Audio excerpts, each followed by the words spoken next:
In this video I'm going to show you how to take three colours, a blue, a pink and a yellow, and make a whole range of different colours, and I'll swatch these out and you can see how beautiful they are. So each pan will have a bit of yellow, a bit of pink and a bit of blue in different quantities, and I'll just show you all the different colours that I've made just with these three colours. So when you're buying paint, you can quite easily just buy three colours. So well, you can see how rich these colours are. They're absolutely beautiful.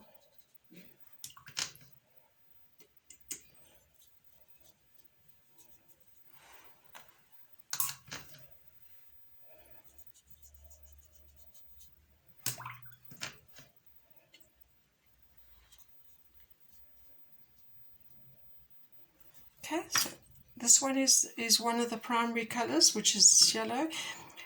This one on the end here is the primary quinacridone magenta, and it's really quite beautiful. And then we'll go down to the next row. Oh, that's a beautiful purple.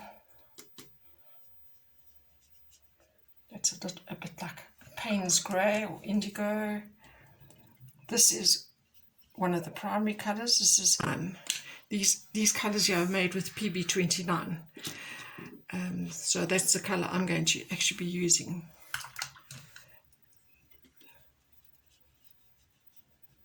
It's a lovely grey.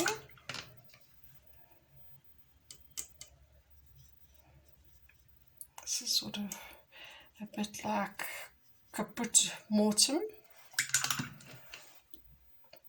And from there we're going to start going into the greens.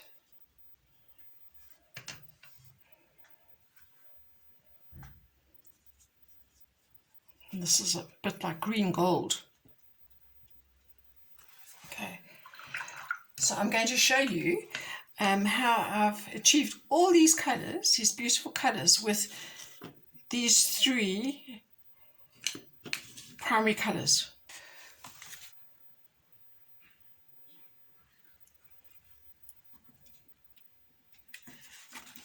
You can actually see some of these colours are absolutely gorgeous.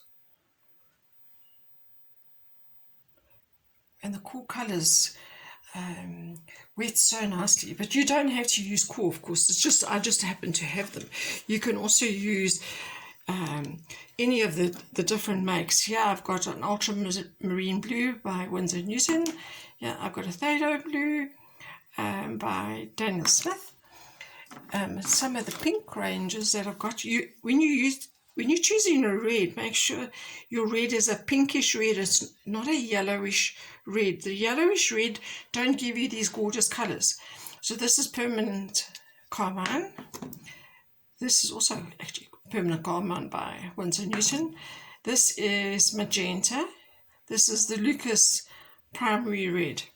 Okay, and then when we come into the yellows, I've used nickel azo yellow in this swatch, but you can also use gold ochre, geothite by Daniel Smith, or you can use yellow ochre. Any of the dirty yellows will make the set. Don't use a nice clean a bright yellow. Use a very muted yellow, okay, a dirty yellow in other words.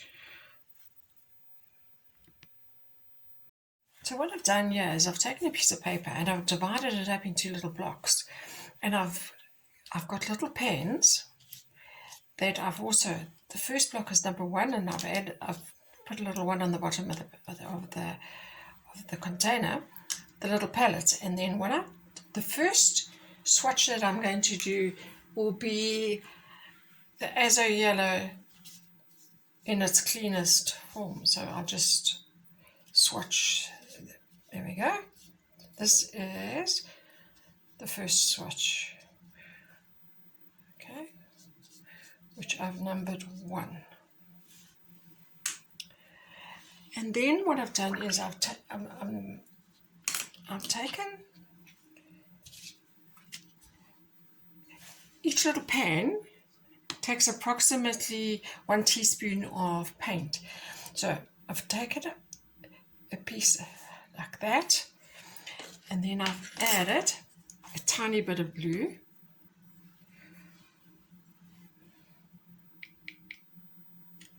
a little bit of blue, about the same amount of pink, and I'm going to mix them together and see what color I get.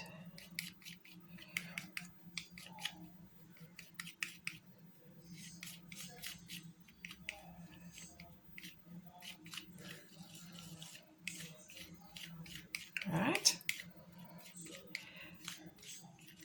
so I'll put it in pan number 2 that I've marked.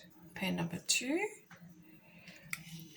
I'm going to put it in. Later on we're going to cut these out, and then we can arrange them so that they go into your palette, the sort of in the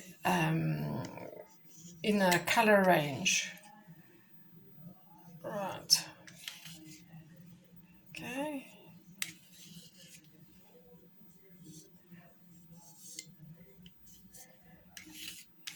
You can see it's not quite full. So what I'm going to do is I'm going to add a little bit more as a yellow, because I want a full pan. Right. Then I'm going to take a little stick and I'm going to mix until I've got it completely mixed.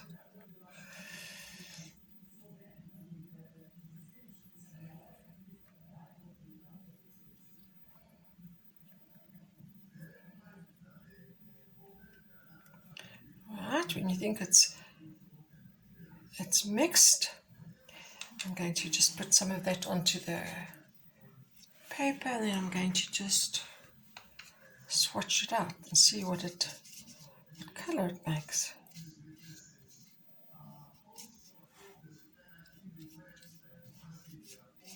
Here we go. Okay, so that's the second one. Now, this time I'm going to take less yellow, so I'm going to take so much yellow, a bit more red, and a little bit more blue.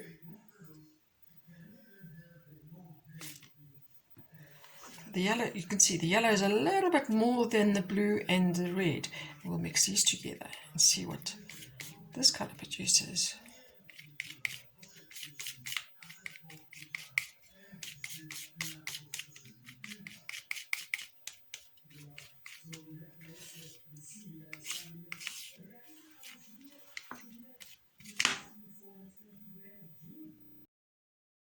Right, let's have a look what we've produced here. Once you think you've got it all mixed nicely, we'll put it into pan number 3. Here we go, pan number 3. This is just to, these numbers actually just help me know which colours in what pan.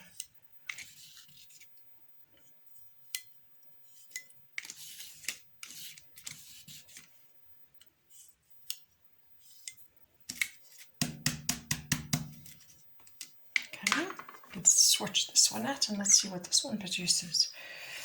I'll just take the paint from here. Ooh, it's a nice, almost like a burnt sienna.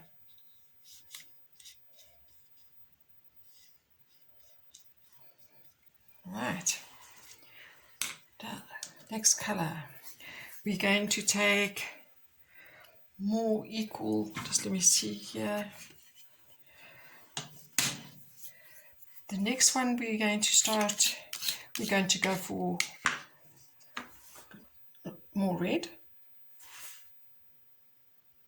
like that, less yellow,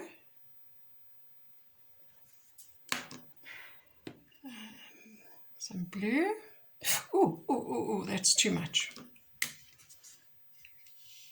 I'm just going to try and take some of it back. Okay, well, that one's going to be an unexpected colour. So we'll see what this one produces.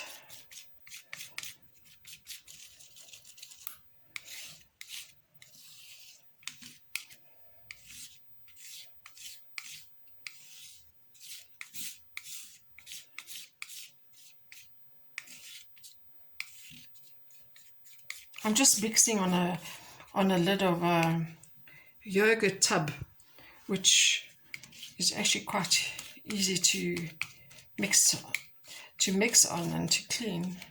Right? Let me just take this off here.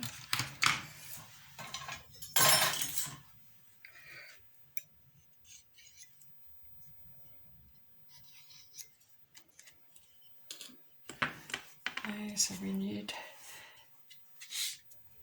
little number 4.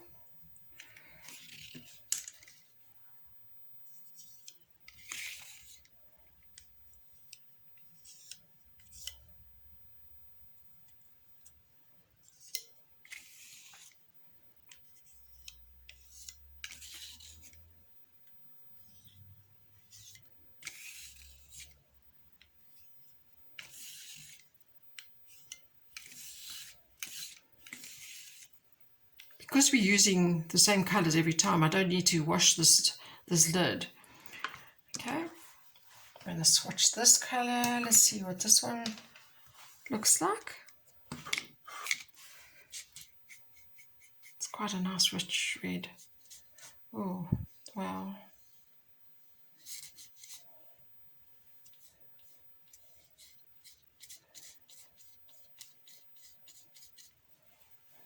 It's really nice. Okay, there we go. Whoops.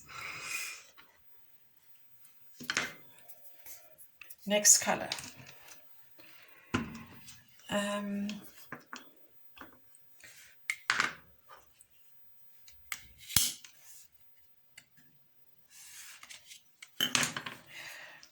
So we're going to use pink. Lots of blue. Tiny touch of yellow. Let's see what this one produces. Every colour has to have all 3 colours in it. Just different quantities will make different colours.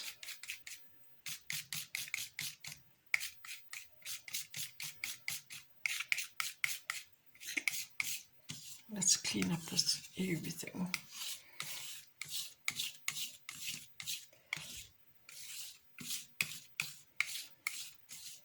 I can see it's already like a violety colour. There's not enough to paint to fill that half pan. So I'm going to add a little bit more blue.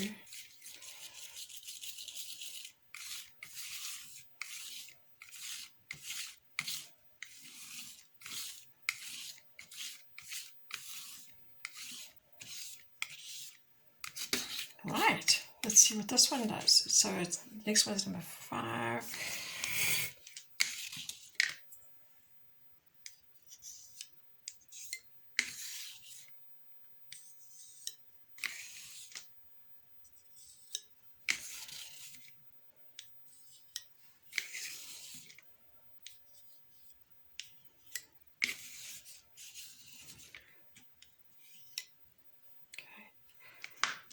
Right, and let's see what this colour looks like.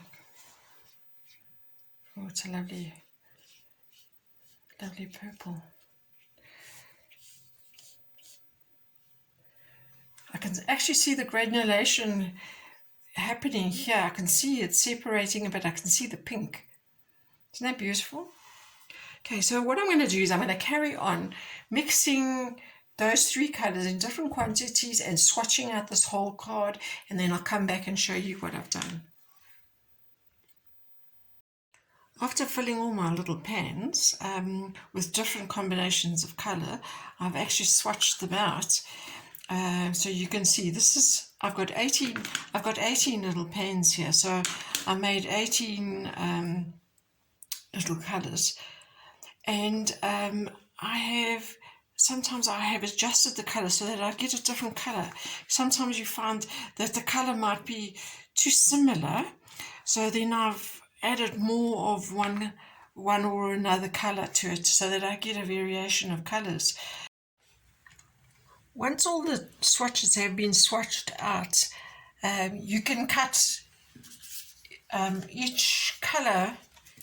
You can cut the swatches up, and then you can arrange your colours in whatever order you like. So you can, for instance, you can go through all these, starting with the yellows, going into the oranges, then going into the reds, and so on. You can go through your whole palette and decide how you're going to lay it out.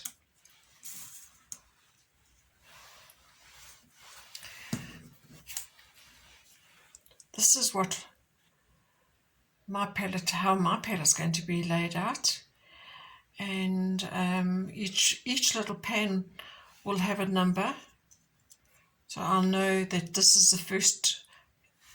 number 1, that's the colour, and that's the pan that goes with number 1, and I'll show you I'll put them into my palette and show you what they look like.